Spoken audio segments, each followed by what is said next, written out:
Today we're going to wrap up the book of Amos, and Amos ends with two things happening at the same time: judgment and restoration. Hold on to this today.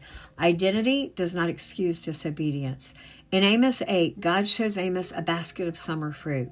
He says, the end has come. This is not a warning anymore. This now means that judgment is getting ready to happen.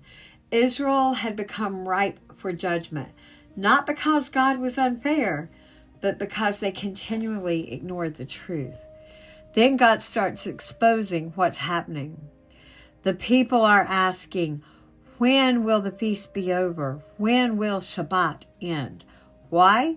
So they could get back to making money. They were physically present in worship, but mentally they were somewhere else. You know, we see this happen today too. It's not a rejection of religion. It's an empty participation. They were going through the motions without any devotion. We do that today when we show up for church and we watch our watch because we can't wait to get home to watch the ball game.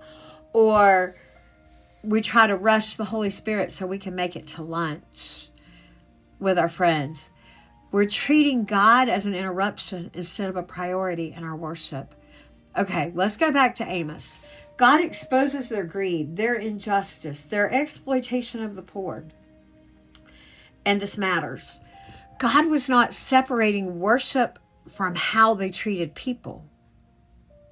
Worship without obedience is not alignment. Then comes the famine, not of bread, but of hearing the word of the Lord. Ignored truth eventually becomes unavailable truth. If we ignore God's word, one day we won't hear God's word. People wanted God after continually rejecting him, but they couldn't find him. Amos 9 shifts. God reminds the people of his sovereignty. There's no hiding place for works. There's no status that exempts them. Who they are does not give them exemption. Are you any different than to me, says God? Israel assumed closeness removed accountability, but it didn't. Identity does not excuse your actions. You might be a child of God, but that does not take away the call to walk in obedience. I'm under grace, so it doesn't matter. Identity without obedience type relationship does not produce transformation. Grace is not permission to rebel. Identity in Christ should change how we live, not excuse how we live. Relationship with God increases accountability, guys. It doesn't remove it. But Amos doesn't end with the destruction because God promises restoration. The fallen tent of David will be rebuilt. The remnant will remain because judgment was never the end goal. Alignment was.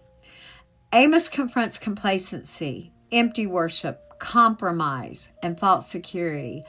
But it also reminds us God still restores what returns to him.